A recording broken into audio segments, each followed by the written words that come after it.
Namaste, brothers and sisters.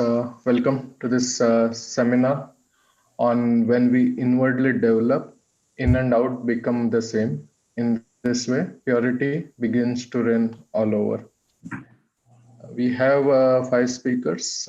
Before we start, let us read Master's article and get oriented to the Master. Vivek, would you want to read the article? So, Namaste brothers, I'll read the article, Tasteless Taste of Mergence, message at Ahmedabad on 30th April 1979, on the eve of his 80th birthday celebrations. Brothers and sisters, we are here again to take stock of our work on the path of the Master Almighty for the benefit of his children of all ages and climes. I eagerly wish that all my sisters and brothers in the world may taste the tasteless taste of mergence.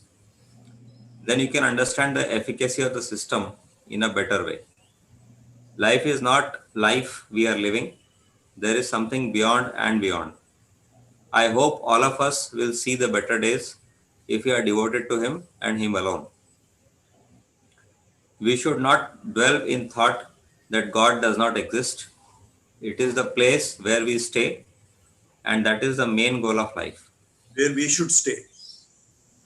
We should stay, and that is the main goal of life. All of us are proceeding towards divinity or the goal of life, some consciously and some unconsciously. They who proceed consciously are as if swimming in calm waters. Those who are proceeding unconsciously are beating their hands and feet in the sand of the desert. Master, of course, is the medium between the two, and he tries to create relationship of the Abhyasi with God. When that is done, a part of his duty is over. People ask the meaning of life.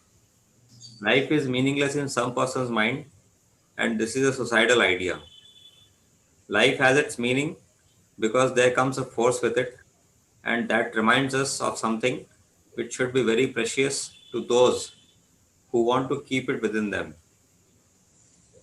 Accepting turning towards a spiritual life is the beginning of life, and the highest state of it is life in life, which lies hidden in life itself. We should start for that life which is to be entered into.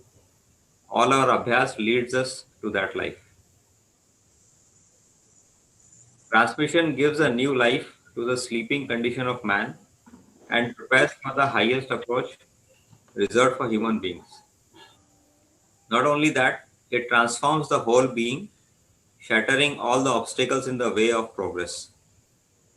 The true meaning of realization is death of death, or end of end. If a man is absorbed in this condition, it means the way is clear now.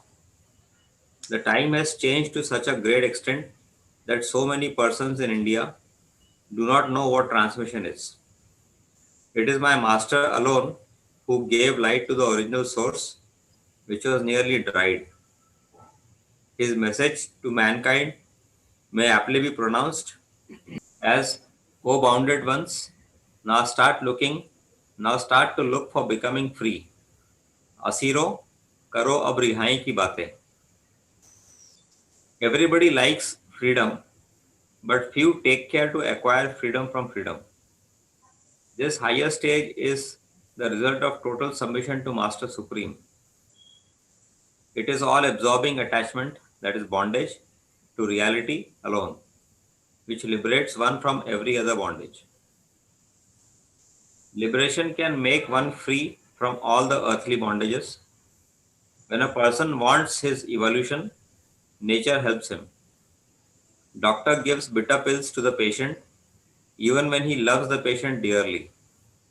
God wants to see his creation quite befitting, pious and clean. So it is the law of nature that he does everything necessary to open the door of evolution. A bad workman quarrels with his tools, is the proverb. What we think bad and troublesome becomes the way of freedom. My master, in great agony due to abscess of the liver, said on seeing tears in his eyes of his disciple that though he could cure his disease in no time, he did not want to meddle with God's ways. Really, we are living in the world which has been spoiled by us, and it can be called a prison. We imbibe the vicious thoughts, and its effect is there in this world. But in spite of the fact that we are in prison, we should be free from this idea. The accused are in jail, and the officials of the government are also in jail. The former think that they are in prison, but the latter do not feel that they are imprisoned.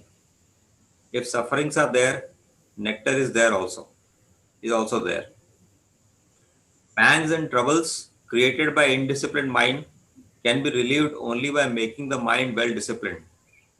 And that is possible when you adhere to the principles of Sahajmar. If somehow the members of a family are spiritualized, environment of the house is changed, inner peace is more important than all the riches of the world. When we inwardly develop, in and out becomes the same. In this way, purity begins to reign all over. Thus, we help nature also. Everywhere I find the people who are in spirituality, all of us should try to make up for the deficiency. In spite of our labor, the flower is still in the bud. It is not that we are lacking in our efforts, but people are not cooperating as they should. Power we have got, but the welcoming attitude is not there. It will also grow in course of time. When sound of the mission resounds, it falls almost everywhere and produces its effect sooner or later. So our efforts never go in vain. If drop eventually falls, river is the result. We should have good, Continually false, not even. continually falls, river is the result. We should have good heart for all human beings, then the power will run to them automatically. I think this is the first step of spiritual regeneration. The edifice of spirituality is to be erected on this foundation. When you have a mind to do the work for good of the humanity, you will naturally get it. But our duty is to educate the minds of the people so that they may take the right step. If you do something good to humanity, it is not desire but duty. I have got such a broad heart given by the Master that I want to cover all humanity. The helping hand of a Master is at back. May the Master's blessing descend on earth and Sahajmag lead one and all from despair and bondage to real peace and freedom. Amen.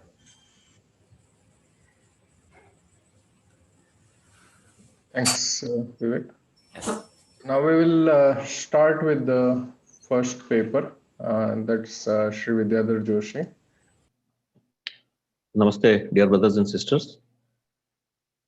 I humbly place before you my understanding of this sentence, which is taken from the message given by Pujya Babuji Maharaj on the eve of his 80th birthday celebrations in Ahmedabad in the year 1979.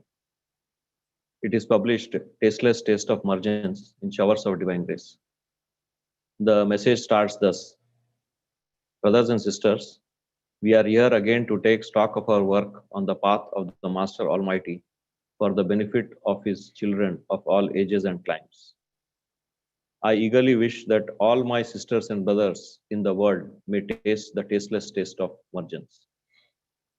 Then you can understand the efficacy of the system in a better way. Life is not life we are living. There is something beyond and beyond. I hope all of us will see the better days if we are devoted to him and him alone. I feel it is necessary to understand the starting paragraph of the message before we dwell on the topic of the seminar. Master here refers to our work on the path of the Master Almighty for the benefit of his children of all ages and climes. This articulates clearly the idea that sadhana or spiritual growth in this system is not intended for personal benefit, rather it is meant for the benefit of others. It is selfless service to the master, radiating the fragrance of the indwelling divine to others. How is it possible to render the service in the best possible manner? It is only when we live in consciousness of Sri Ramchandra, the service will be totally selfless and of a high order. What is the way to live in his consciousness? He answers that we will see better days if we are devoted to him and him alone. I understand that this plane of existence, dwelling in Master's consciousness all the time without break and interruption, is the purpose of life. As he puts it in the next line, we should not dwell in thought that God does not exist. It is the place where we should stay, and that is the main goal of life. Obviously, most people believe that they do dwell in the thought that God does exist. But then let's ponder why Master says this to an audience of Abhyasis. Here, my understanding is that thought refers to consciousness. Our consciousness must be stabilized in God. In that consciousness, it is His existence that is felt in everything and everywhere. Self is turned towards God totally, or in other words, the self is negated. Now, coming to the topic of the seminar, when we inwardly develop, in and out become the same, and purity begins to reign all over. What is this inward development? What is in and what is out?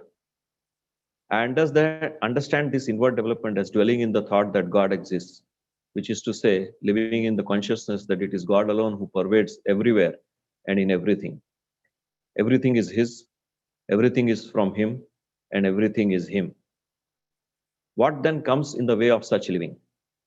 It is our attachments, our bondages to anything other than Him. We must liberate ourselves from all attachments as a first step to live and grow in His consciousness. If we see the tone and tenor of the whole message, we see that it is a deep and clarion call to every individual to seek freedom or liberation.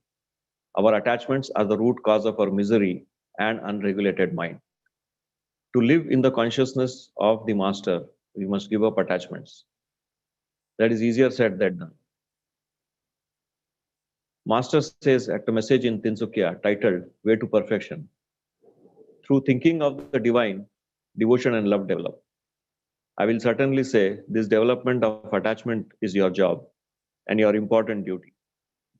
If you do not do this, you do not carry out the duty imposed on every service-minded Abhyasi, and the characteristic of a fakir, of a man, consists in this, that your duty discharge gets completed. Truth lies in this, that we keep turning our vision inward. If you do this, your condition will stay there wherefrom the substance came to us. That is, we make a mark on the true treasure house. Now it is left to us to develop the form of expansion. This form of expansion takes birth when, along with practicing meditation on the divine, the endeavor is maintained to keep our vision more and more turning inward. If the craving for attainment of the divine is developed in you, it takes no time to achieve success. The message is an urge, an appeal to choose freedom or liberation as the goal of life. So I understand inward development as a call to live in His consciousness by liberating ourselves from the myriad bondages of the self. This leads to an inward disposition to see Him in everything and everywhere. The in is the thought, the consciousness we seek to stabilize in. The out are our actions, which reflect the same consciousness. Actions done thus can be termed as true form of service, as they are not motivated by selfishness. In this sense, there remains no difference between the spiritual and the mundane or material life. The life in this material world is to express the divine. Master says, accepting turning towards the spiritual life is the beginning of life, and the highest state of it is life in life, which lies hidden in life itself. We should start for that life which is to be entered into. All our abhyas leads us to that life. Now let's look at the difficulties of living in Sri Ramchandra consciousness from a practical standpoint. Materialism holds such sway on the minds of people that they think it to be the only reality. A pursuit in this plane is considered worthy by most. Pursuit of wealth, accumulation of property, running after fame of any kind, and leading a life full of pleasures and desire fulfillment, easily finds acceptance in people's life almost unquestioningly. At the root is the pleasure principle that rules the roost. Where most are successful in this pursuit, society reveres them. Where there is no success as a result of such a pursuit, people think themselves as failures. Happiness remains elusive in the plane of material pleasures. Yet it does not deter individuals and society at large to indulge and remain plunged in such pursuits again and again. We must know that we live in such a society. It does affect our minds, especially children. How is it that we can live in this society and be unaffected? I find the answer in Master's sentence. It is all absorbing attachment to reality alone that liberates one from every other bondage. In the message, Real Light, Showers of Divine Grace, he says, people think that remembering God is an unprofitable business. Although I say it is more profitable than the biggest factory in the world. This is a clue that inner peace is more important than all riches of the world. Let us not erroneously put disproportionate effort on material possessions, but instead direct our energies in one and only one direction, which is to be devoted to Him alone in all our thoughts and actions. Liberation will grant an inner peace, which is unmatched by any material accomplishments. How is this reflected outside? Outside actions will be motivated by love for the Master, a sense of empathy, service, and sharing, not by any selfish consideration. Yoga karmasu kaushalam, or yoga in action, is perfection. We must note that any selfish attempt is actually spoiling nature. Purity is when we attach to the Master alone. Pujya Sri Narayana Sir says attachment is almost a burglary because we have usurped nature. Nature will want to take it back.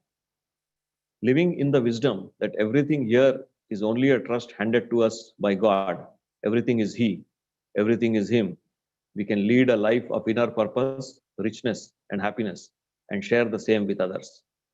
Purity will then reign in our thoughts in and actions out. I find this sloka from Srimad Bhagavad Gita in the light of natural path very apt to end my thoughts. Karmajam buddhi yukta hi palam traktya manishinaha janma bandha vinurmukta padam gacchanta namayam. Meaning, united to this discernment, the real man, relinquishing fruits issuing from action and liberated from the bondage of births, attains the blissful supreme abode. Pranams.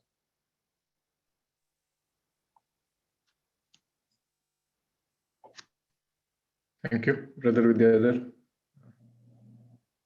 Any questions, comments?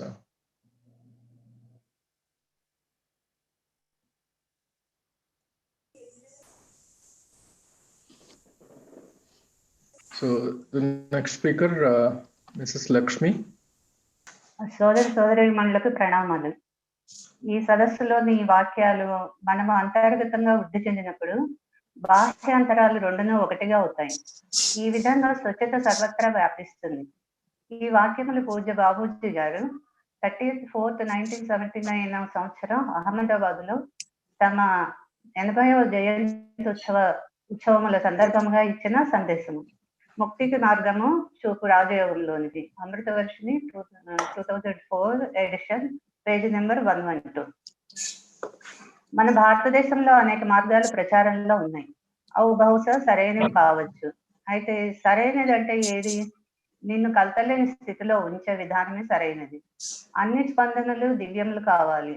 అది ఏ విధంగా సంభవిస్తుంది? భారం కలిగినప్పుడే తెరమరు ఉన్నదేదో అది మనసు వైపు ఆవిష్కరింపబడుతుంది. మనం అనుకున్న ఫలితాలని ఈ విధానంలో ఏది కలగజేస్తే అది సరైనది, సభ్యమైనది, సహజమైనది. ఈ స్థితి నీలో పెంపొందించుకున్నట్టుకు ఉన్న మార్గాల్లో ఏది తగినదో నీకు నీవే ఎంచుకొనవలసి ఉంటుంది. నీవు నిజంగా దాని కొరకు ప్రయత్నిస్తూ ఉంటే, నీకు సరి అయిన గురువర్యులు లభించి ఉంటే విషయమంతా చాలా సులభవుతుంది. ఎంతో శ్రమ, కాలము వ్యర్థం కాదు. మనం ఆయన చెప్పినవి త్రికరణ శుద్ధిగా ఆచరించే పక్షంలో ఆయన పొందిన ఔన్నత్యపు స్థితుల వరకు మనల్ని తీసుకుపోగలరు. పూజ్య బాబూజీ అమృతవర్షిణి, పేజ్ నెంబర్ 37-38. శాస్త్రరీత్యా అంతరాత్మనుడేది మనసు, చిత్తము, బుద్ధి, అహంకారాలనే 4 సమ్మేళనం. ఈ 4 పరిపూర్ణంగా శుద్ధమైనప్పుడే అంతరాత్మ సరైన సూచనలు ఇస్తుంది. ఇవి పరిశుద్ధమైనప్పుడే ఉన్నత శక్తులు లభిస్తాయి. అదే సమయంలో పరిశుద్ధత అంతటా వ్యాపించడం మొదలవుతుంది. పూజ్య బాబూజీ అమృతవర్షిణి, పేజ్ నెంబర్ 39. బాహ్యాంతరాలు రెండును ఒకటిగా ఉండి దివ్యత్వాన్ని వ్యక్తం చేయటము కారణ జన్మలకు తప్ప సామాన్య మానవునికి అసాధ్యమైన పని. మనలో కొంత మేరకు మంచితనము, సామాజిక సహజంగా సోదరీ భావంతో ఉండి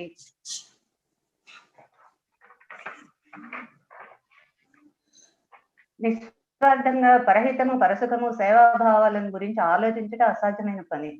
కానీ సహజ మార్గ పద్ధతిలో సాధన ద్వారా అంతర్గతంగా సూక్ష్మ జ్ఞానం అభివృద్ధి చెందిన సాధకుడు సాధించవచ్చునని ఆధ్యాత్మిక శిక్షణ చరిత్రలో తొలిసారిగా మానవ జాతికి సహజ మార్గ పద్ధతి అనే ఒక సాధనా పద్ధతిని ఇచ్చిన మహాత్ములు పూజ్యశ్రీ లాలాజీ మహారాజు. దానిని మరింత సరళం చేసి మనకు అందించింది పూజ్యశ్రీ బాబూజీ మహారాజు. ఈ సహజ మార్గ పద్ధతిలో సాధన ద్వారా సాధకుడు నియమిత కాలంలోనే అంతర్గతంగా అత్యున్నత స్థితులను పొందగలడని, సాధకుని సాధనతో పాటు గురుదేవుల సహాయం చివరి వరకు ఉంటుందని పూజ్య బాబూజీ చెప్పారు. ఈ పద్ధతిలోని గొప్పతనం ఏమిటంటే పరమాత్మ కృప అభ్యాసలోనికి ప్రవేశించి అంతరంగాన్ని శుద్ధి చేయటమే. సాధనా ఫలితంగా వృద్ధి చెందిన మానసిక స్థితి భిన్నమైనది. అది వ్యక్తి సర్వ ప్రాణంలోనూ పరమాత్మ ఉనికిని, సర్వత్రా సర్వ విషయాల్లోని దివ్యశక్తి ఉన్నదని, దివ్యశక్తి ఉనికిని అనుభూతి పొందుతాడని మాస్టర్ చెప్పారు. ఈ సహజ మార్గ పద్ధతిలో చేరక మునుపు భగవంతుడిని దేవాలయాల్లోనూ, పుణ్యక్షేత్రాల్లోనూ, ఇంట్లో పూజ గదుల్లోనూ, కళ్ళకు కనిపించే దేవతా మూర్తుల విగ్రహాల్లోనూ చూడటం జరిగింది. దివ్యత్వం గురించి ఆలోచించనైనా లేదు. మాస్టర్ పూజ్య బాబూజీ కృప వలన ఈ పద్ధతిలో ఫస్ట్ ఇంట్రడక్షన్ సిట్టింగ్ లోనే భగవంతుని దివ్యత్వాన్ని అనుభూతి పొందడం జరిగింది. మనలో అంతర్గతంగా స్వచ్ఛత రావడం కోసం మాస్టర్ మనకి సాధనా పద్ధతులు ఇచ్చారు. ఈ సహజ మార్గ పద్ధతిలో మాస్టర్ అభ్యాసాన్ని హృదయం మీద ధ్యానం చేయమని చెప్పారు. మన హృదయంలో 2 భాగాలు ఉండి, ఒకటి దైవీ ప్రకృతికి తోడ్పడేటట్లుండి, రెండోది అసుర ప్రవృత్తికి దోహదకారిగా ఉంటుంది. ధ్యానము ద్వారా పరమాత్మలోని నిగూఢంగా ఉన్న కృపను ఆహ్వానించటమే ప్రధాన మూలాధారము ధ్యానము. ధ్యాన సమయం అనంతం వైపు మన ప్రయాణంలో మనము వివిధ స్థితుల గుండా ప్రయాణిస్తాము. దివ్యానుభూతులు కలుగుతాయి. తద్వారా మనలో అసుర ప్రవృత్తి పోయి స్వస్వరూప జ్ఞానం పొందుతాము. ధ్యానం చేయటం వలన మనసు ప్రశాంతత పొంది మనసు నిలకడగా ఉంటుంది. ధ్యానము ద్వారా మన ప్రవర్తన, మన నడవడిలో ఉన్నతమైన మార్పులు వస్తాయి. ధ్యానంలో పొందిన జ్ఞానాన్ని, అనుభవాన్ని నిజ జీవితంలో అన్వయించుకున్నప్పుడు జీవితంలో సమతుల్యత, బ్యాలెన్స్ ఉంటుంది. మాస్టర్ కృప ప్రాణాహుతి ద్వారా ఈ పద్ధతి ఆదిలోని సాధనలో మనలోని నిమ్నగతిలో ఉన్న భావనా సంపదను ఊర్ధ్వగతి వైపు మరలించడం జరుగుతుంది. నిద్రాణమైన స్థితిలో ఉన్న మానవునికి ప్రాణాహుతి పురోగతికి ప్రతిబంధాలుగా ఉన్న వాడిని తొలగిస్తూ మనలో అంతర్గత ప్రవర్తనకు తోడ్పడుతుంది. శ్రీరామచంద్ర రాజయోగంలో ప్రాణాహుతి అనేది అత్యంత విశిష్టమైన అంశము. ఇండివిజువల్ సిట్టింగ్స్ లోను, సత్సంగ్స్ లోను, బండారాస్ లోను లభించే ప్రాణాహుతి సహాయంతో మనము అత్యున్నత స్థితికి చేరడానికి మనకు దోహదపడుతుంది. గురువు గారి ప్రాణాహుతి వలన మనలో అసురీ ప్రవృత్తి నుంచి దైవీ ప్రవృత్తికి మార్పు చెందుతాము. సమయం క్షాళన ప్రక్రియ చేసుకున్నట్టు వలన మనలో మలినాలు, సంస్కారాలు, జడత్వము, స్థౌలత్వము తొలగి తేలికదనాన్ని అనుభూతి చెందుతాము. మనలోని స్థౌలత్యాన్ని బయటకు తోసే మహాసూక్ష్మ స్థితిని పొందుటకు ఈ క్షాళన ప్రక్రియ ఎంతగానో తోడ్పడుతుంది. మనస్సు నిర్మలమై అతివేగంగా మాస్టర్ ఇచ్చే సూక్ష్మ జ్ఞానాన్ని, ఉన్నత స్థాయిని అందుకొనగలము. ఏబీ పాయింట్స్ మీద ధ్యానము క్రమం తప్పక చేయటం వలన మనలోని ముద్రలు, ఇంప్రెషన్స్, మలినాలు, ఇంప్యూరిటీస్, శీలమందల అసభ్యతలు, మనోచాంచల్యములు తొలగిపోతాయి. 9 o'clock ప్రేయర్ చేయడం వలన అందరి సోదరీమణులలో కూడా మాస్టర్ ఏడల నిజమైన భక్తి, ప్రేమ, విశ్వాసము పెంపొందుతాయి. బెడ్ టైం ప్రేయర్ లో మనలోని లోపాలను, మన చేతకాంతనాన్ని ఆయన ముందు విన్నవించుకుంటే ఆయన సహాయం తప్పక లభిస్తుందని మాస్టర్ చెప్పారు. ఇవి అన్ని ఆచరించడం వలన మనలో అంతర్గతంగా మార్పు చెందుకు సహాయపడతాయి. డూ అండ్ ఫీల్ అని చెప్తారు మన మాస్టర్. మాస్టర్ చెప్పిన కొన్ని స్థితులను గురించి మీతో పంచుకుంటాను.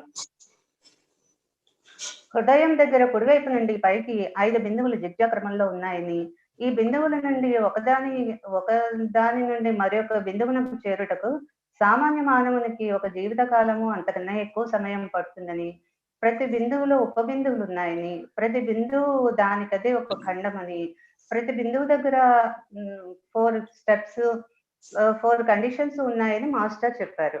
అవి 4 స్టెప్స్. సామీప్యత, సాధనలో ఇచ్చిన స్థితి ఆ బిందువు దగ్గర చంచలంగా రెస్ట్లెస్ గా ఉంటుంది. సాలోక్యత, ఇచ్చిన స్థితి బిందువు అంతా తిరుగుతుంది. సారూప్యత, అక్కడ స్థిరపడతాము. సాయుజ్యత, ఆ స్థితిలో లయం అవుతాం. ప్రతి బిందువు దగ్గర ఈ 4 స్థితులను అనుభూతి పొందుతాము. అవి దివ్యశక్తి సర్వత్రా వ్యాపించి ఉందనే ఎరుక, మనసునందు మేల్కొనుట అనే విచిత్ర స్థితి. సర్వత్రా ఒక దివ్య స్థితి ఉండి ప్రతిదీ దాని స్మృతిలో లగ్నమై ఉండటం. దివ్యశక్తి యొక్క అనుభూతి కానీ, స్మరణ యొక్క అనుభూతి కానీ ఏది లేకుండా శూన్యత భావం మాత్రమే ఉండటం. ప్రతిదీ అంతమయ్యేది. హృదయంపై ఏ గుర్తు ఉండదు. అస్తిత్వం యొక్క గుర్తు కూడా ఉండదు. మొదటి బిందువు దగ్గర ప్రాణాహుతి సహాయంతో సాధన మొదలైనప్పుడు నుండి మనలో వివేక, వైరాగ్యాలు, జ్ఞానము క్రమంగా పెంపొందుతుంది. సత్ అసత్ వివరణతో తనకు జరిగే మంచి చెడు రెండింటినీ సమానంగా ధైర్యంగా స్వీకరిస్తాం. సాధనలో పొందే ప్రశాంతత, తేలికదనం వలన ఇంద్రియ సంబంధమైన ఉద్రేకాలు తగ్గుతాయి.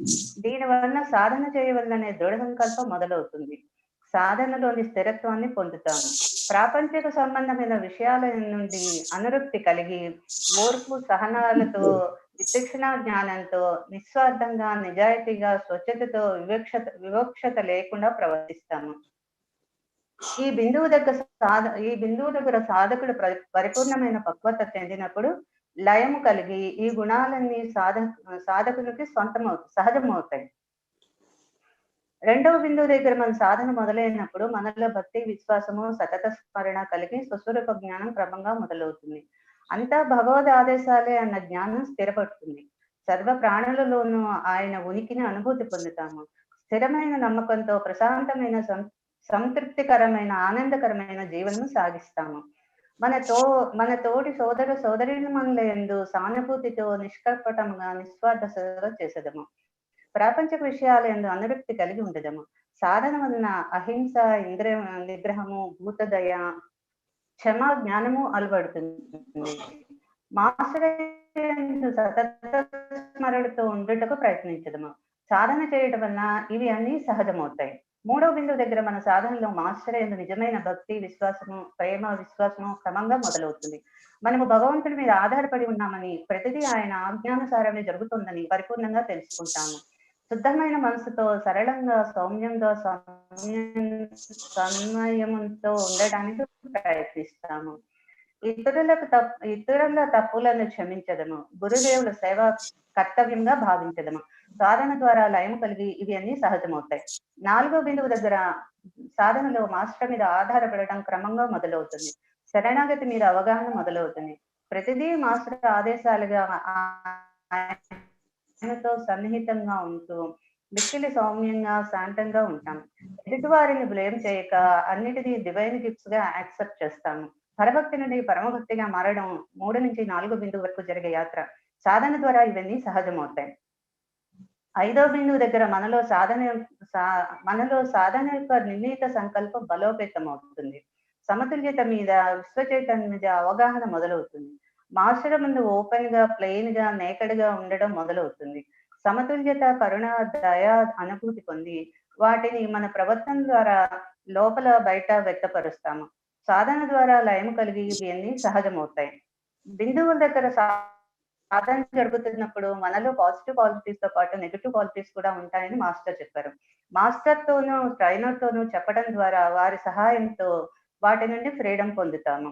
మనమందరం తెలుసో తెలియకో అనంతం వైపు పయనిస్తున్నామని, ఎరుకతో పయనించేవారు నిశ్చల జలాలలో ఈదుతున్నట్లున్నారు, ఎరుక లేకుండా పయనించేవారు ఎడారిలో ఇసుకలో కాళ్ళు చేతులు జాడిస్తున్నారని మాస్టర్ చెప్పారు.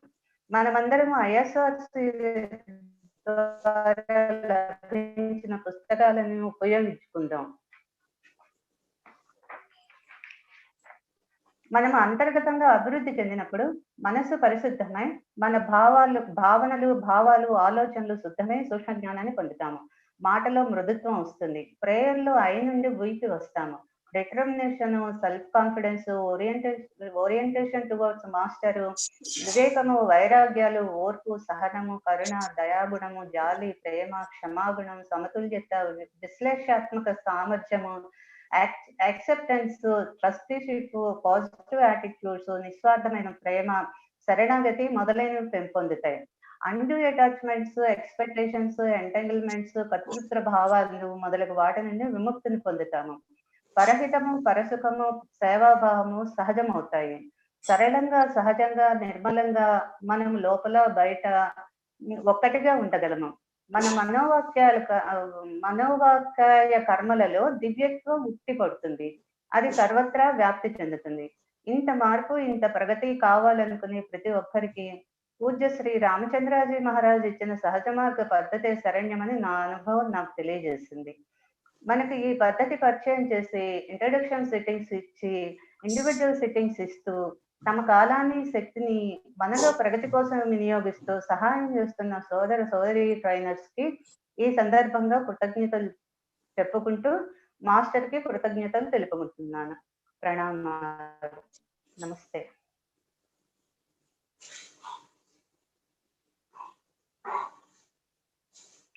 Thank you, Sister Laxmi. Paper is open for any questions, comments. ఒక లక్ష్మి గారు ఒక విషయాల్లో అనురక్తి కలుగుతుందని రాశారు. అంటే ఏంటి? అంటే అనురక్తి కలుగుతుందంటే అనవసరమైన ఆర్గ్యుమెంట్స్, అనవసరమైన వరల్డ్లీ అటాచ్మెంట్స్, అనవసరమైన వాటి నుంచి అనురక్తి కలుగుతుంది. అంటే ఇంట్రెస్ట్ ఉండదు వాటి మీద. అంటే జరుగుతుంది, పని జరుగుతుంది, అంత అటాచ్మెంట్, ఇంట్రెస్ట్ ఉండదు. నాకు తెలుగు అంత సరిగ్గా రాదు. అంటే ఆ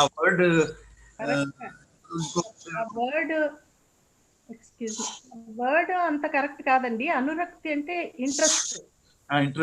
ప్రాపంచిక విషయాల్లో అనురక్తి అని పొరపాటున రాసినట్టున్నారు.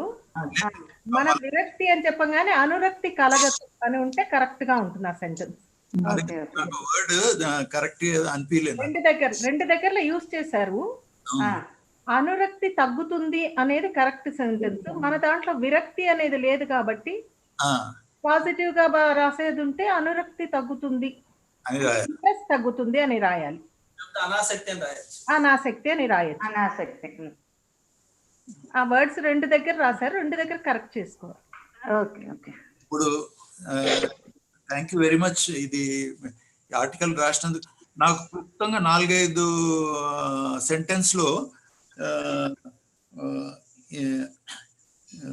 In and out become the same అంటే కొద్దిగా చెప్పగల 3-4 సెంటెన్స్ లో కొద్దిగా చెప్పండి.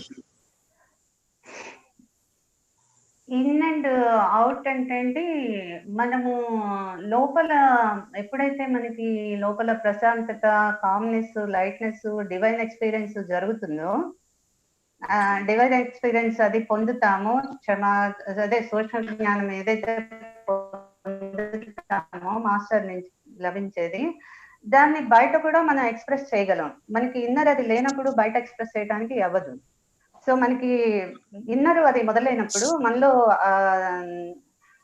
దయ, జాలి, ప్రేమ, క్షమాగుణం, ఈ బ్యాలెన్స్, ఇవన్నీ మనకి జరిగినప్పుడు మిగిలినవన్నీ మనకి అంత పట్టవు. ఇవన్నీ బయట ఎక్స్ప్రెస్ చేస్తాం. మన చుట్టుపక్కల కానీ మన ఇంట్లో కానీ అందరి దగ్గర సోదరి దగ్గర ఏదైతే ఇన్నర్ ఉందో బయటకి వస్తుంది అది. ఓకే, థ్యాంక్స్ అండి. Right, thank you. So next is mine. Let me share the paper. Dear brothers and sisters, co-travelers on the path, humble pranams. Very happy to present to you understanding and imperience on today's topic of the seminar, which describes the complete process of our development in one sentence. When we inwardly develop, in and out become the same. In this way, purity begins to reign all over. This is taken from the chapter Tasteless Taste of Mergence, where in the starting he says, life is not life we are living. There is something beyond and beyond. I hope all of us will see better days if we are devoted to him and him alone. The question is, if life is not life that we are living, then what is beyond and beyond? At another place, Master says, I want to create naturalness in you, but you prefer mechanicalness. Now, we need to ponder over what is mechanicalness that we have created and how do we move towards naturalness. Mechanicalness means doing something out of habit or routine without any belief in it. When we look at our activities, behaviors, and responses to the situations, we find that many of them are instantaneous without thinking. When someone asks, how are you? Will your answer be different depending on your state, or will it be same?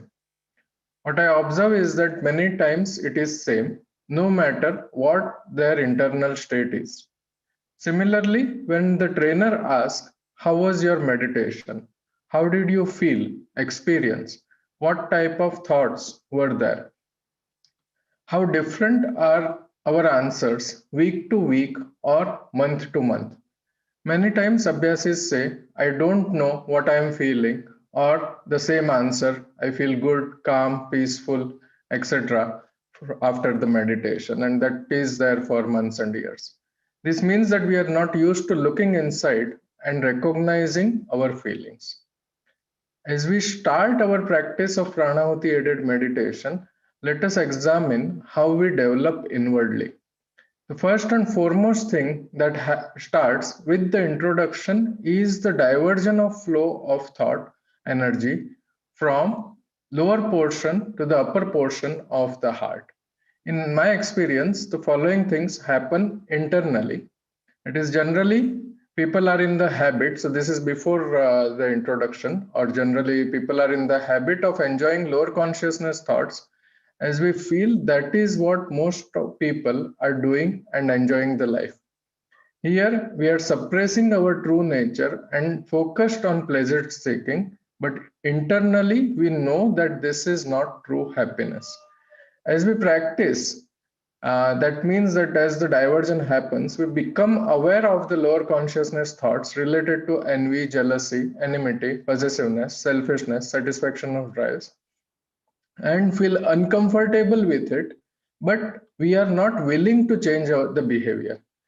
Then these lower level thoughts are reduced and more thoughts related to the human consciousness, that is Satya, Ahimsa, Asteya, Aprarigraha, Brahmacharya, and Parahita. There is more inclination to stick to the upper level of thoughts. As we stick to human consciousness and ignore lower consciousness, we get courage to change the behavior. And this is the outward development. As we keep changing the behavior, we feel happier. Courage and confidence to remain in the human consciousness increases. This becomes our natural behavior. This is how you can see that in and out becomes the same, in this case just from lower to upper, as our purity increases. Similarly, when the flow of thought energy is diverted from human to divine consciousness, one can observe the above steps with the qualities of the divine consciousness.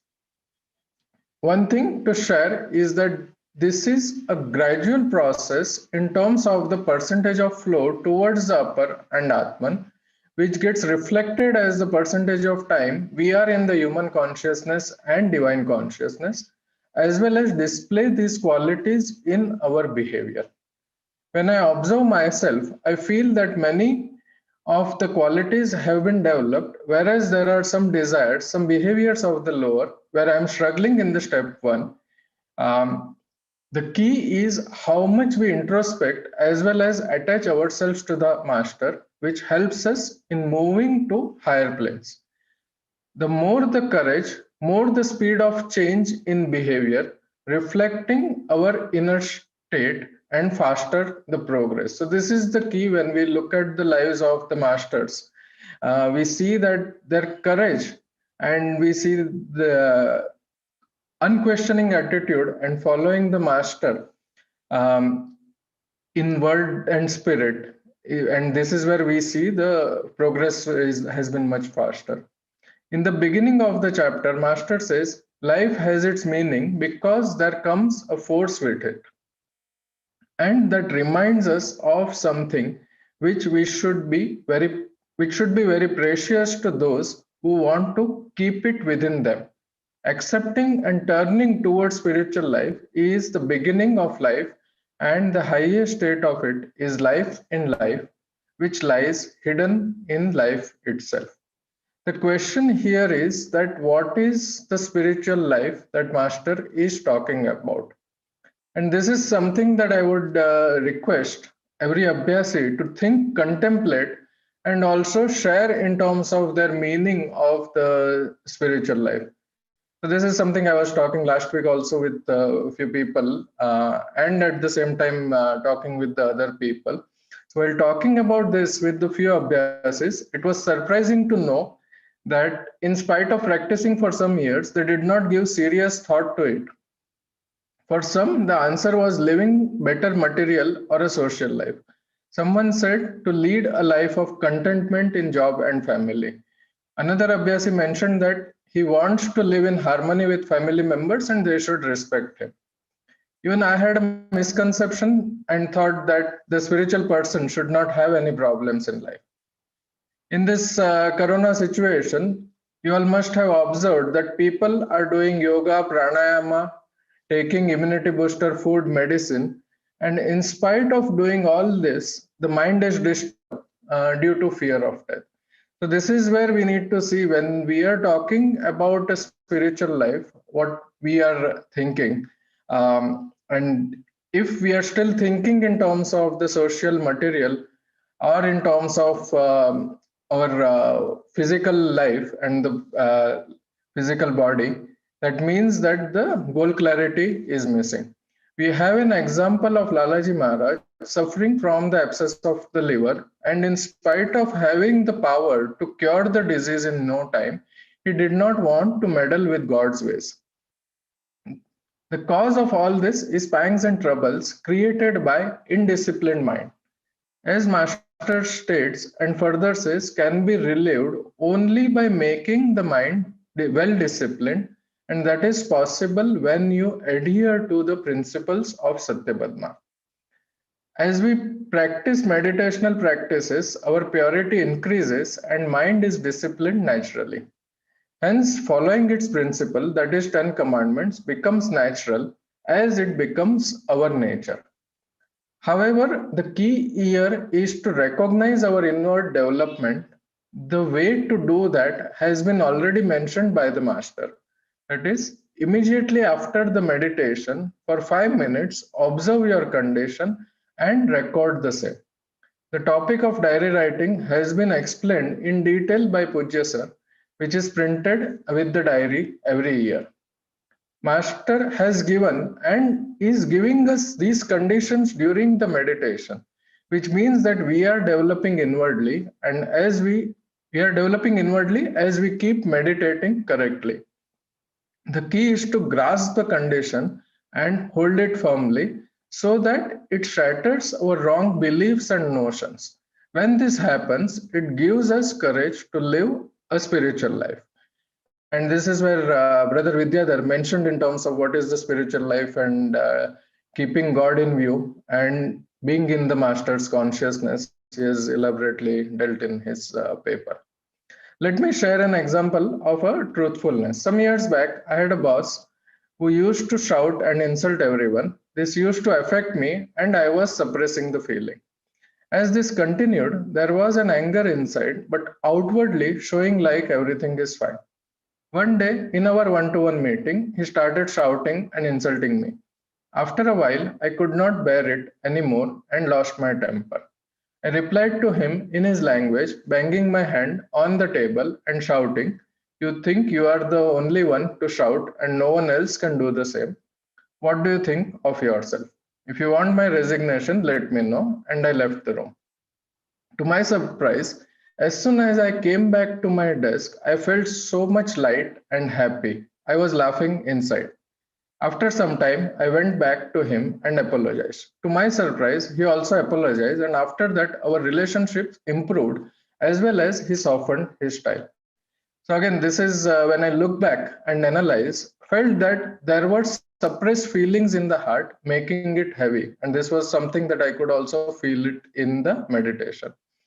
As it couldn't bear more, it burst and felt lighter. Going forward, suppression of feelings reduced and either tell immediately or ignore and you purify them. Let me share another example of a revengeful attitude. There was a time in professional life where I had a big responsibility of a product delivery with a team of 25 people and was really proud about developing the team and delivering a lot more. One fine day, there was a mail notifying about the organizational change where major responsibility had been taken away and given to someone else. I was devastated, thinking, how can they do this to me? And thinking bad about the people in the hierarchy that they don't know or understand. When my time will come, I will see. This situation had really disturbed my meditation for days. One day in the meditation, remembrance of the commandment 7 and acceptance of the situation that it must be for my good. Just the acceptance changed the state of mind to be more peaceful, and the disturbance during the meditation went away. As I look back, I realized that I had possessiveness for my team, doership about the delivery, and an ego that I have done something great for the company. The situation made me realize worthlessness of these, resulting in reduced possessiveness, doership, as well as egoistic feelings, and started attributing everything to the master. As you can see that both these situations, seemingly bad from social or materialistic perspective, took me closer to the spiritual goal, that is freedom. When we lead a spiritual life, purity keeps increasing. At the same time, Pranahuti helps in our deeper purification, and we need to purify ourselves regularly. As we become purer, it helps us imperience conditions clearly. The cycle continues, and as purity increases, following the commandments become natural as they are related to reality, that is our true nature. As the master says, the true meaning of realization is death of death or end of end. If a man is absorbed in this condition, it means the way is clear now. As we practice the system, we develop goal clarity and becomes clear that the goal is nothingness. Let me conclude by sharing a related incident when I went to Pujya Sir for the individual sitting few years ago. I reached his place waiting in the meditation room for him. Before going there, Abhyasi brothers told me to be oriented and pray while waiting. I was thinking about the goal, which Master says is nothingness. So if the goal is nothingness, what is that I should pray for? This was the confusion in my mind. Pujya Sir came to the room and he immediately told, we should pray to the Master to give us faith and courage to follow the path. I pray to the Master to give all of us faith and courage to follow the path fearlessly so that we can keep developing inwardly and in and out becomes the same and purity reigns all over. Pranams.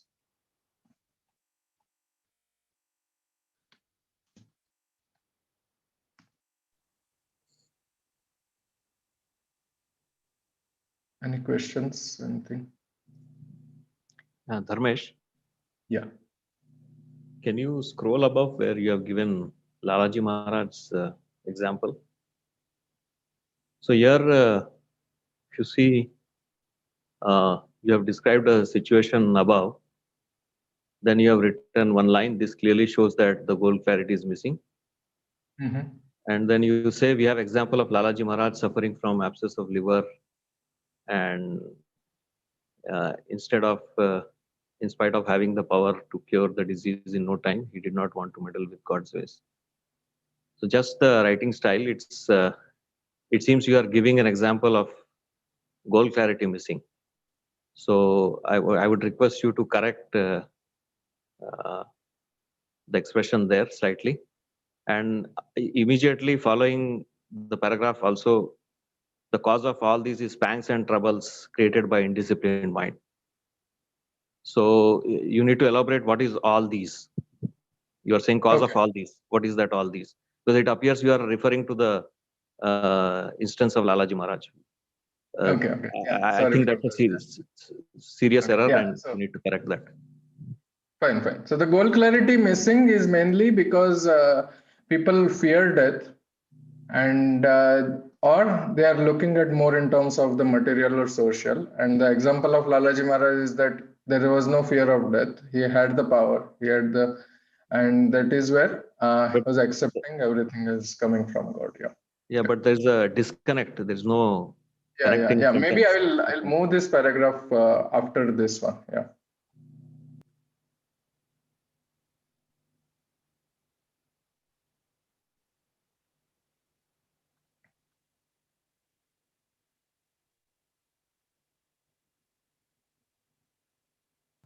Sister Deepti, next one. Okay. Pranams to all the co-travelers on the path. I would like to put forward some of the thoughts that came to me when I read the topic of the seminar. So this line is taken from the message of the master titled Tasteless Taste of Mergence from Showers of Divine Grace. The actual line is on page 106. Our revered master, in his first sentence of the message, states that we are here again to take stock of our work on the path of the Master Almighty for the benefit of his children of all ages and climes. This sentence at the outset presents the intent of revered master in the sense that we are the workers of the system, and our work is for the benefit of his children of all ages and climes. He further gives an inkling into what is that state which we need to understand so that we may know the efficacy of the system in a better way and help others.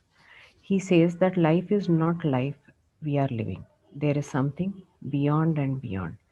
He further indicates that we all can reach that life if we are devoted to him and him alone. This, I believe, is the first clue in developing inwardly, as stated in the topic of the seminar. Being cognizant of the presence of the divine in everything that you do definitely keeps you away from the feelings of being the doer, knower, and the enjoyer of the fruits of your labor. In the message, Revered Master goes on to help us understand the current position that many of us might be at and adopting ways and means to move ahead. He states we should not dwell in the thought that God does not exist. He talks further on about being aware of the presence of the Master in our lives and how, by the medium of the Master, our path towards the goal of life becomes easier. He addresses another notion that people hold by saying that life is meaningless in some person's minds, and that is a suicidal idea. He goes on further saying life has its meaning because there comes a force with it, and that reminds us of something which should be very precious to those who want to keep it within them. Our abhyas should help us lead such a life which is rightly called life in life. Revered Master further talks about how transmission gives a new life to the sleeping condition of man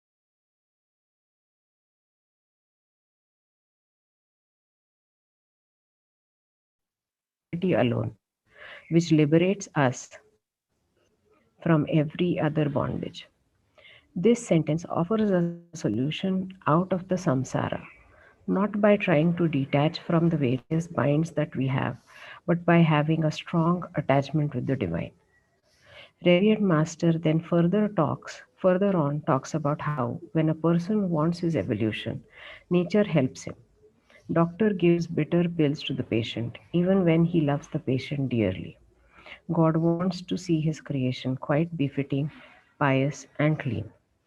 This addresses the troubles and tribulations that we face in life and the attitude that we should have when dealing with them. So, until now in the message, Revered Master has stated what is expected of us, what are the means, and he has also expressed the goal in a way which each sadhaka can take it up, make it his own, and work towards it. Revered Master further states that all our troubles are created by our indisciplined mind. And if all the members of our family get spiritualized, environment of the house is changed. Thus, the Master indicates that the basis of peace around us in the world is dependent on the inner peace of the individuals in a family. For that, we need to develop inwards so that in and out will become the same. That is, the state of mind within us and our behavior with others will become the same or will be similar with hardly any or no discord. Since this is the state that we have to move towards, how to define this state in terms of tangible or understandable goals for us? I would like to mention here that the main goal of life is the same, that is mergence, nothingness, or whatever Master has defined for us. To develop inwardly with the aim that in and out become one, we have to drop all the superfluities, all the diversions that have crept within us. We have to live by the divine values of simplicity, piety, fraternity, contentment, etc. I believe that Master's commandments, and particularly Commandment 4 and Commandment 9, can be taken as the tangible and understandable goals towards which we can work. Commandment 4 states, be plain and simple to be identical with nature. In this commandment, Revered Master states, one must go on reducing the activities, shaking off all the superfluities that have entered into his being for the purpose of shattering his individual network and assuming the purest state one has to finally acquire. Revered Master states in Commandment 9, nature manifests herself in different colors, each object receiving its due share according to its capacity and worth. In other words, she is dealing with them in her own particular way. This example must be kept in view, and all our dealings must be molded accordingly, with due regard to proper needs and fair right of everyone, and bring them in close conformity with those of nature. Revered Sir also, in his notes on Commandment 4, states that it is our primary duty to express divinity in us rather than show our own creation. Nature deals with each of its creation in a balanced way without any prejudice. This is what needs to be our behavior too. Only when we start becoming simpler, removing all pretenses and prejudices in our dealings with others, will we be working towards complying with Commandment 4. Commandment 9 states, mold your living so as to rouse a feeling of love and piety in others. Revered Sir, in his commentary on Commandment 9, states that by living in a manner that arouses love and piety to the divine in others, we would be discharging our responsibility. This is the same responsibility that Revered Master has stated at the beginning of the message. Revered Sir further helps us by specifying how we should work towards complying this commandment.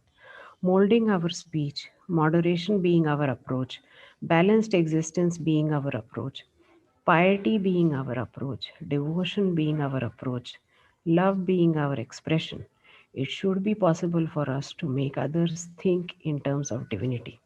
This way, we would be enabled to fulfill the expectation that Revered Master has from us.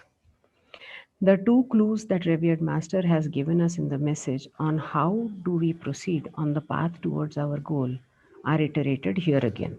First is, we have to be devoted to Him and Him alone. And the second one is, it is an all-absorbing attachment, bondage to reality alone, which liberates us from every other bondage. These are the two most powerful directives that hold tremendous potential to take us out of our current situation and put us on the steady course towards the goal of our life. Revered Master, in his article on constant remembrance, details how best we can follow these directives. He states, we must remain in touch with the idea of God in all phases of our mental and physical activities. He further states, if we think while doing our work, we are really serving one or the other of God's creatures and not our own purpose, we are all along following the path of service, although we are outwardly busy with our usual routine work. The remembrance of everything should merge into the remembrance of one, of the ultimate, resounding all through in every particle of his being. This may be known as complete annihilation of self. He goes on to further state that his mind, like a person who has no thought other than the master, such a person will always be directed towards that which is the master's command. We will be able to follow these injunctions of the master only when we follow his commandments sincerely, doing the meditational practices regularly, and attending satsangs and individual sittings. All the confusions and chaos, dilemmas and disturbances will bid goodbye once we start following the Master in letter and spirit. The topic of the seminar is the state in which we should reside and strive to reside in order to do our part in His creation. It is only when each of us starts moving towards this state that His creation will start to take the form that it was intended to be. Currently, we have diverted from the expected by a wide margin. It is only by patient and diligent adherence to the master system, attaching oneself to the master, dwelling in his thought all through the day, that we will be able to gradually fulfill the expectations of the divine. Pranams.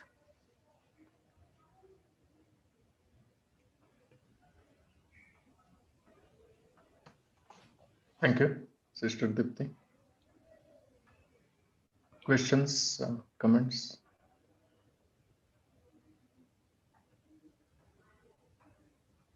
Last paper for today from Sri Dr. Madhava. My dear brothers and sisters, my pranams to all of you in whose hearts Master is ensconced. It is a joy to talk about him and have thoughts about him in our minds.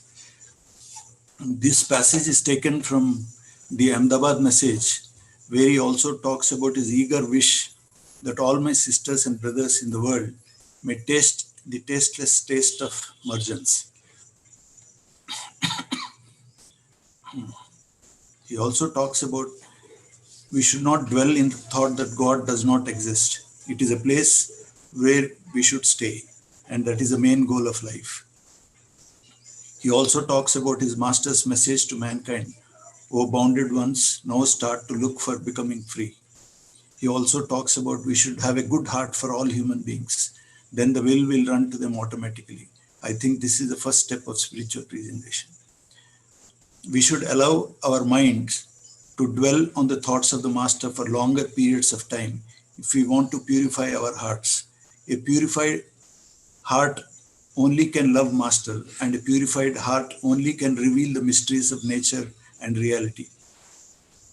Because the intellect in its purified state alone can realize the oneness, and in its ordinary grosser state, where most of the humanity is unfortunately struck, it perceives duality, perceives that its body, mind, and intellect is the in, and everything outside the boundary of the skin as outside. I'm here quoting from Revered Master's words from the Efficacy of Raja Yoga under the heading Heart Region to impress upon you all the truth about oneness. The idea why I'm quoting this is all the creation has come from the show. So including every atom, everything in this world is the cause is present in the manifestation. So there is no, that means the essence of God is present in every atom of this universe. That is the idea which I'll be quoting from two of his sources. One is Efficacy of Raja and other is 10 Commandments. So because we tend to ignore the underlying reality, which is very subtle, and it is invisible and subtle. And since our sense organs cannot see the subtle and invisible, generally we lose sight of it, and we don't give importance or think about it, even though we have a mind to think about that subtle thing, which we are trying to do in meditation. We generally miss that point, and we are totally dominated by the input from the sense organs, which cannot see the subtle and the invisible divine presence actually. Invisible motions descended from the main artery for the creation of the universe, and they spread like showers in the big vast circle. These revolving motions constituted the world, no doubt, and we see the forms created by the Almighty through the invisible motions all around. This clearly proves that we are connected with the force of power which affected such wonderful results as we see in the world. Thus, though diversely related with each other, all things are finally connected with one and the same thing. So the idea of this and that is actually, there is no this and that. That is the mind has a concept this and that, but in truth and reality, you cannot draw a difference. Say this is this and this is that. That metaphysically, philosophically speaking, that is not the case. That's why I'm quoting this article. Thus, though diversely related with each other, all things are finally connected with one and the same thing. These things are all running throughout the bigger circle of which we find our heart as a part. We have limitations created by our own force of will. So because of our mind, we have created limitation. That is why we find our inner circle of heart separated from the things said above. So because of our will, the heart, we feel it is separated from other things. That is why in and out has come into picture. In reality, there is no in and out. It is only one presence of God everywhere. But because of our mind, because it is grosser in nature, it is under the spell of avidya or ignorance or maya. It feels that we are separate from everything external to our skin. So that is the idea. So by practicing the method of the master and backed by Pranahuti, this truth, which you have grasped in a conceptual sense, becomes a realized feeling in the heart. When mergence happens, this realization dawns, and that is his eager wish. So now this is I'm discussing from philosophical point of view, but when this becomes a realized feeling in the heart, then you're liberated actually. So our conscious mind, backed by the powerful subconscious mind, which has become gross after leaving its homeland, is the source of all the pains, miseries, frustrations, and unhappiness which we experience. Now let us explore further the nature of the outside, so-called outside. External nature is composed of various flora and fauna like trees, animals, insects, mountains, human beings, etc., etc. All of the external reality which the senses explore is composed of bhutas or elements of matter, which include the earth, water, fire, air, and space, which in turn are supported or caused by tanmantras, which are the subtle causes of the elements, which are called the gandha, rasa, rupa, sparsha, and shabda. These tanmantras or the subtle matter is composed of three substances, sattva, rajas, and tamas. In modern scientific terminology, all matter, I mean, I don't want to use the word external because in truth, there is no internal and external. All matter, including our bodies, are composed of elements of the periodic table. Each element is based on a simple model of electrons, neutrons, and protons. Depending on the number of protons, it could be hydrogen, phosphorus, oxygen, carbon, iron, or uranium. So all forms, be it a table, computer, tree, tiger, or a man or a woman, or a collection of atoms in varying proportions. For ease of understanding and to make it more simplified, we can think of subatomic particles of leptons, quarks, etc. as tanmantras, and gunas of sattva, rajas, and tamas substances as still subtler than tanmantras or subatomic particles. So now let us explore what is happening in the inside. Again, I'm forced to use the word inside because from the realized perspective, there is no such thing called inside and outside, no such thing called in and out.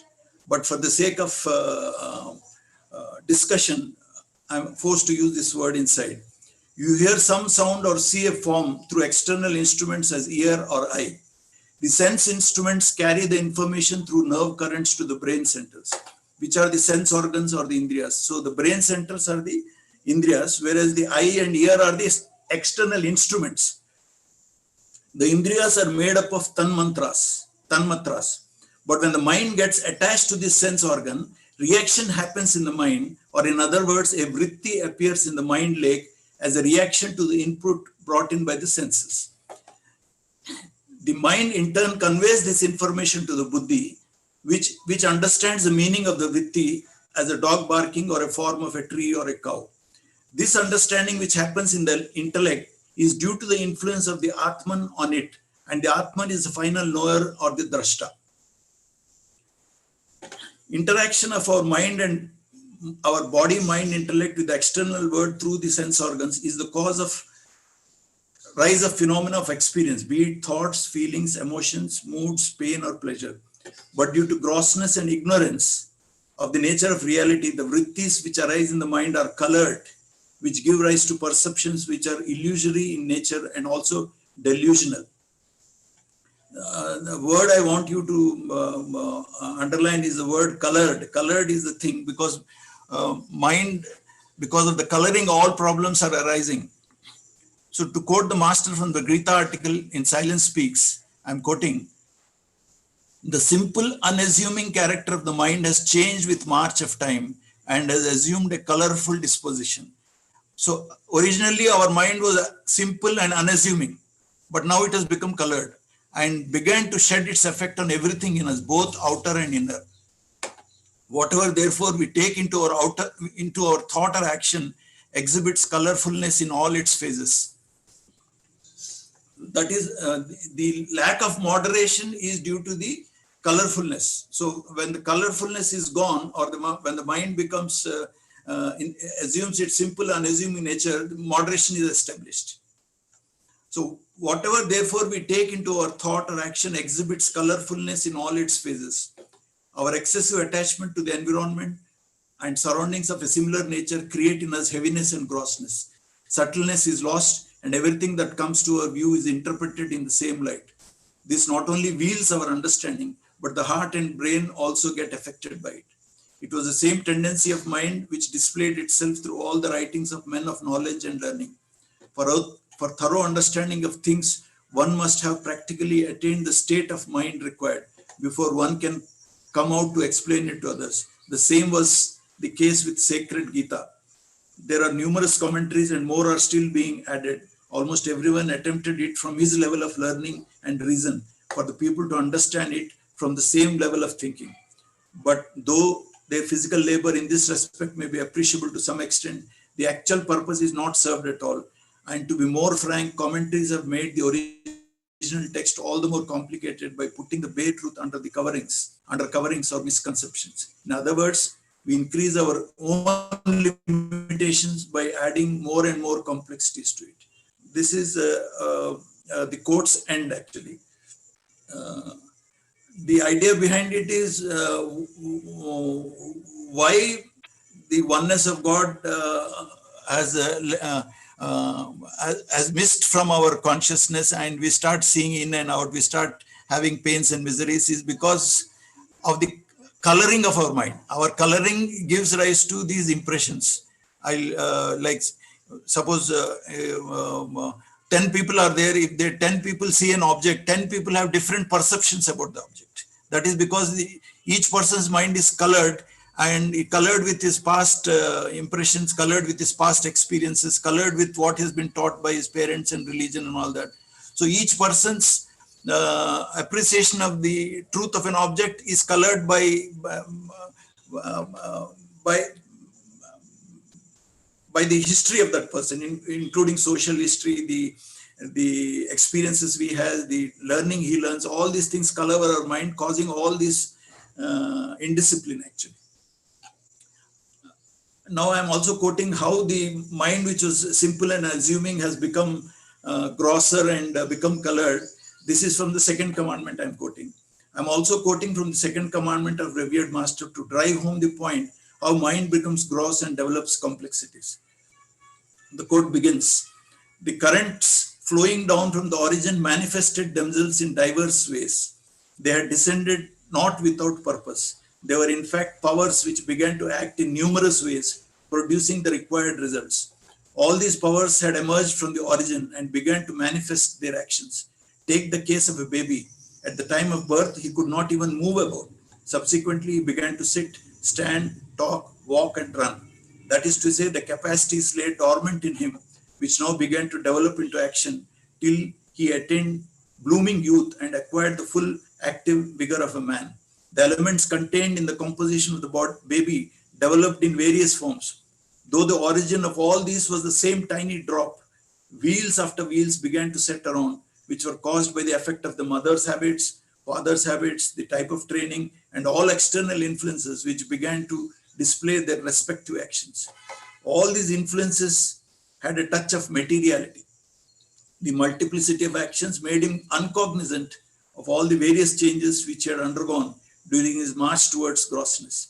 Now he is so intensely engrossed in it that it defies all efforts to get out of that state of complete grossness. Later on, it took another turn. He came in touch with the world around and was influenced by the dealings and associations of others. The environment caused its own effect. One became possessed by thoughts and worries. His entire existence became colored thus. He assumed a changed form and began to attract material for the same. What was he and what has he become now? The original drop was suppressed so much that it went quite out of view. Not only this, but the elements thus introduced went on growing stronger by the effect of his own thoughts. Consequently, their actions grew still more powerful and intensified, with the result that they began to draw in greater power from the forces of nature.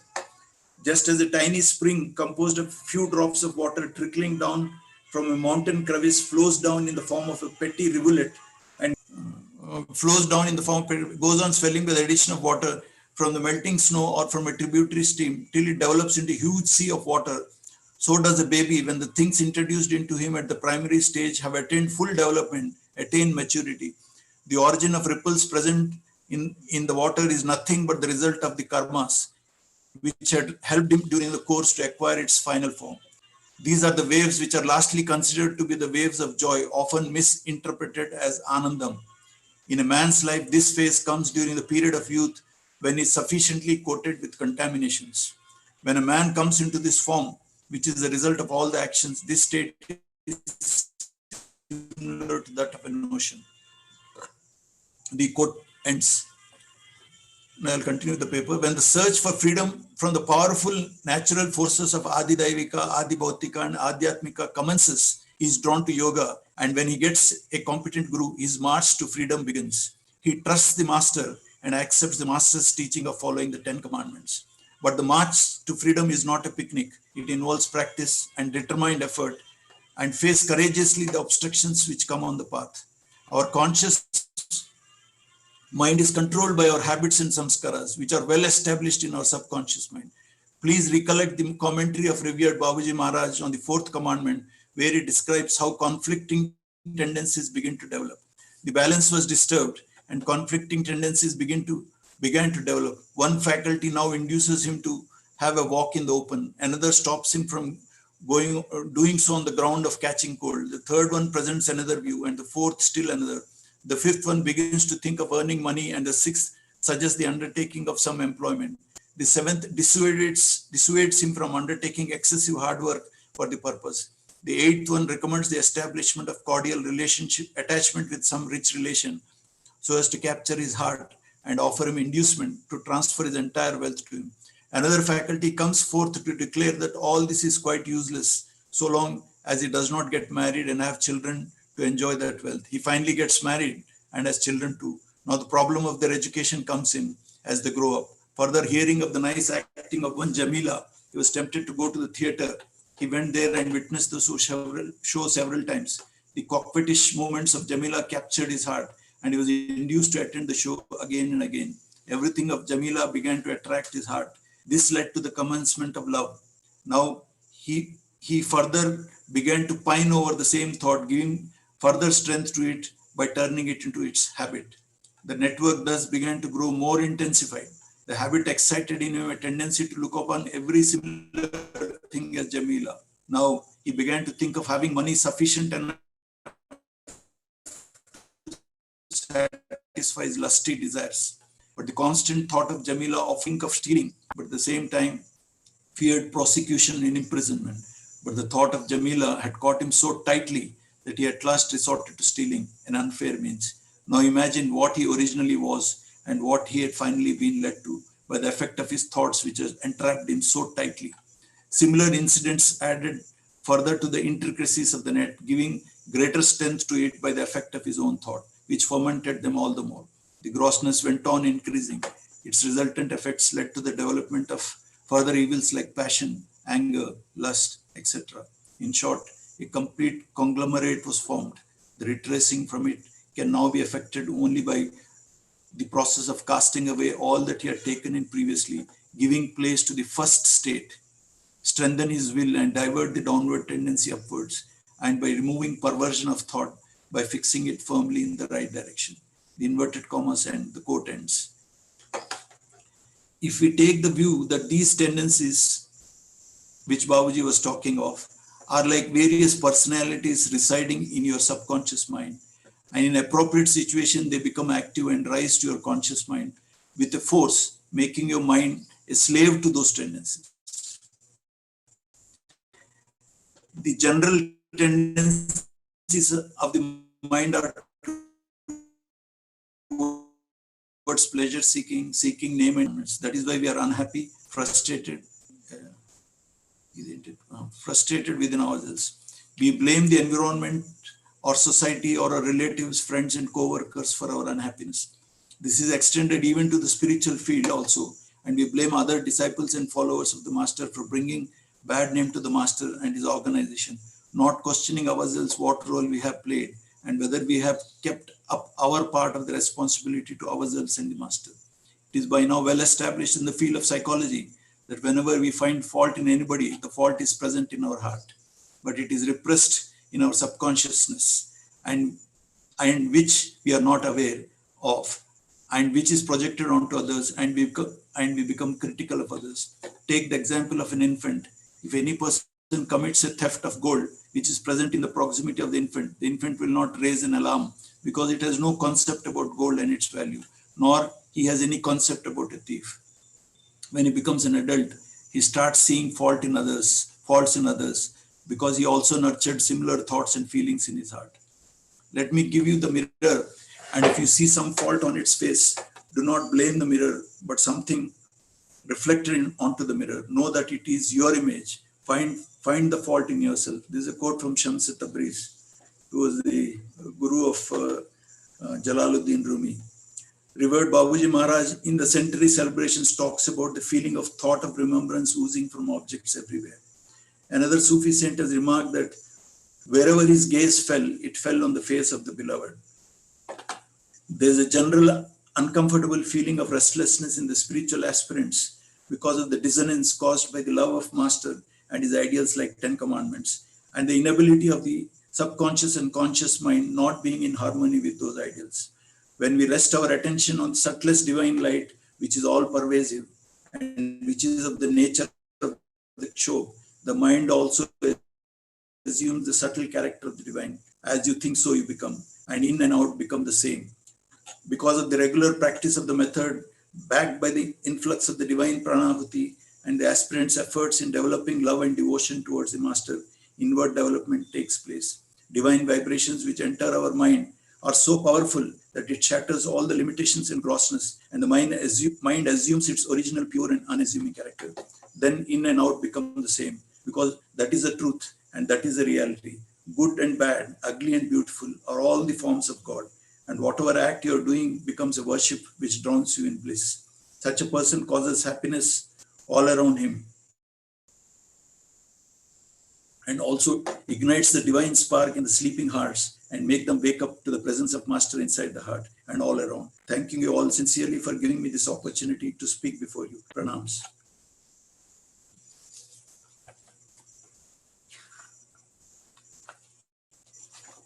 the idea is like many people who have visited Babuji and all that felt that he knew all our thoughts. Suppose you're hungry and suppose you're feeling cold.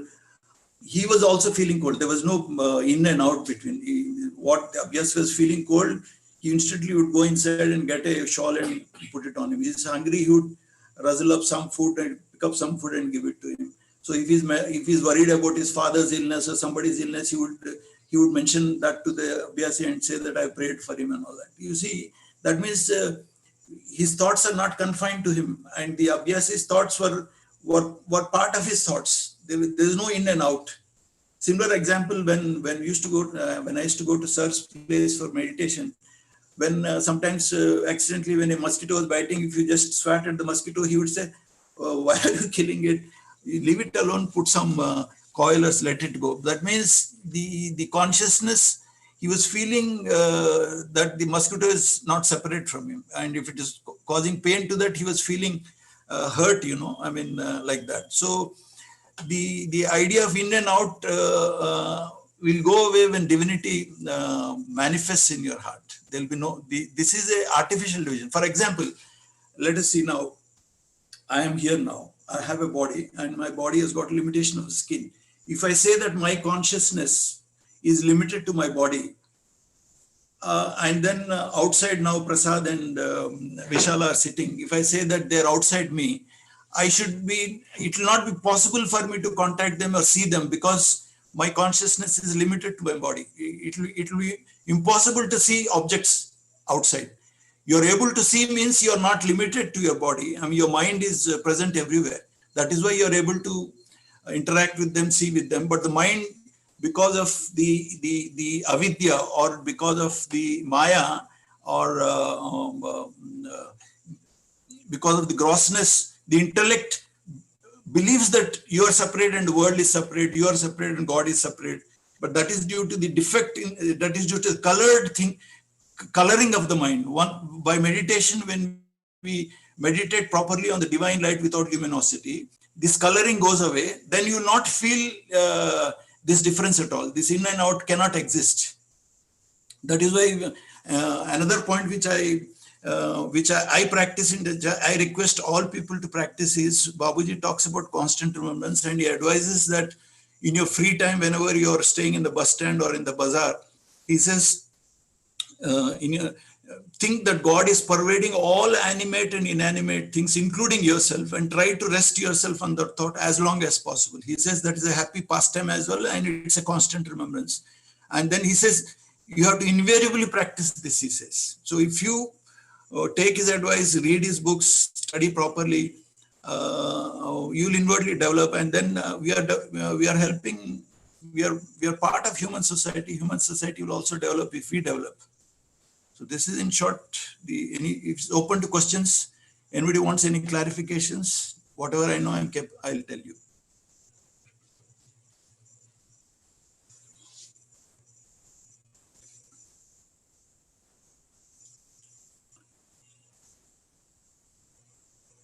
Dharmesh, कुछ questions नहीं है क्या? Just I have not seen. Let me also see if there is something in the chat. No, nothing. Yeah. I hope the idea of doing this seminar is that at least intellectually we'll try to grasp what the master is trying to say, and then if you're practicing correctly, all of us are works in progress. All of us are progressing towards our goal. And as we are progressing, our understanding and our spiritual state of mind keeps on moving to higher and higher planes. But if we have an intellectual understanding, we can at least assess our stages of progress, whether we are going in that direction or not. That is the idea of these seminars, actually. The other thing is you keep reading about him, and then you try to get immersed in his thoughts, which will again purify your mind and all that. But it should help all our practice should improve with a better understanding of his ideas, actually. Commonly what happens, the general tendency of like a person is born, his mind is plain and simple. But the society, you know about, we form a personality based on the inputs from the society. Society says you are a bright child. You know, another teacher, if he doesn't like your face, no, you are a dullard, you don't. So those two ideas come, they clash with him. Your parents say you are the most beautiful person. The other fellow, you know, like that, all these inputs, they go to form your personality. But what you are really is behind that person. Your reality is different from the person. Personality is formed by the input from the society. We do not know ourselves. We have to look into the mirror to see ourselves. So mirror is the society. Society tells you're a good doctor, you're a good person, and then we believe it so. So that is actually outside. But if you're a stable individual, then your mind is, you should be like following the fourth commandment. There should be whatever is in your heart, you will only talk whatever is in your heart. That is plain and simple. That is also, you can take it as in and out. That means Babuji used to say, his idea of, बात करते समय policy नहीं रहना चाहिए, used to say. That means you should, what you're feeling, you should talk, he used to say. That means truthfulness, like that. So that is also in and out. In and out here in this sense means your subconscious mind or conscious mind is totally aligned. Generally what happens, there is a total difference, like when you're going outside, you comb your hair, you put on your dress, your behavior changes if different kinds of people come, but inside you are different. In the boss you may dislike him, but outwardly you'll smile and all that, you know. So inside and outside, there's a huge dissonance in general population. So for political correctness is, that means there is total, all people practice political correctness. Because that is, because inside is different. The reality is suppressed, and outside they'll project that I'm a great man, I'm very knowledgeable, I know, I'm like that. And then they try to impress, or, you know, they try to like that. So that is a very common way of thinking about inside and outside. Subconscious, you project what you're not really true. That's a common way of thinking. But once you inwardly develop, then you will be able to follow the fourth commandment, where you're plain and simple. You're just like Babuji, a spiritual person, plain and simple. Can I add some points? Yes, sir. Please go ahead. This in and out has been covered from several aspects. The in is the practice we do with interest and regularity, and of course with the assured support of Pranahuti, that is well known to all of us. When the knots start getting loosened by our regular, methodical, systematic practice under the guidance of a capable guide, then loosening and further unfoldment happens, the divine attributes start surfacing.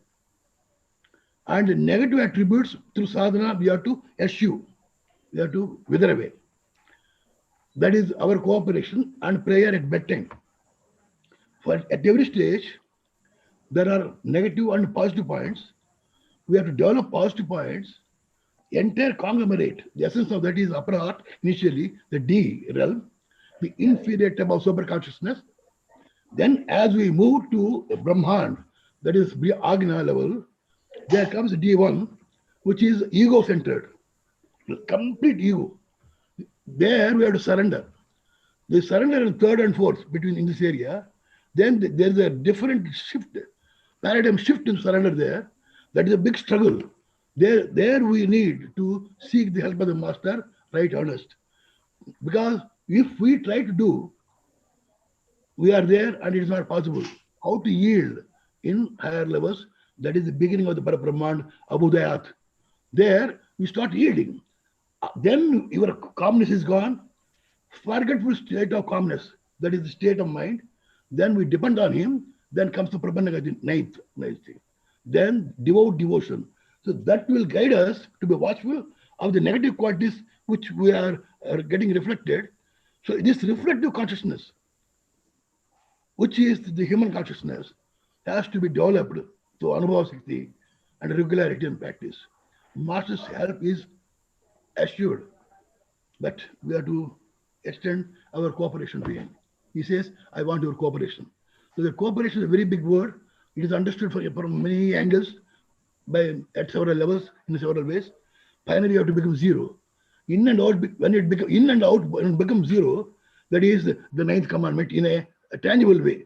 Operationally, mold your living so as to have feeling of love and piety in others. That becomes a possible reality when in and out are same. At a perception level, internally we are moving towards zero, putting bar towards advancement towards nothingness. So Babaji's system is not a mere transformation of man, it is a spiritual transformation. He makes us zero. We are either plus or minus. But here, his promise is spiritual transformation towards nothingness or zero, in which everything is in potential form exists. That is our goal. So these are just a couple of points which I was thinking. So all of us are assured of his help. System is dynamic, methods are vibrant. So I think we can make our lives to reflect the purpose of the seminar. Thank you. Thank you. Anyone else wants to share their experience, understanding on the same topic?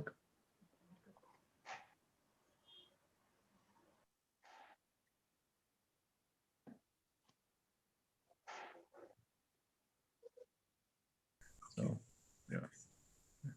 So, Okay, thank you. Thank you very much, everyone. Namaste. Namaste.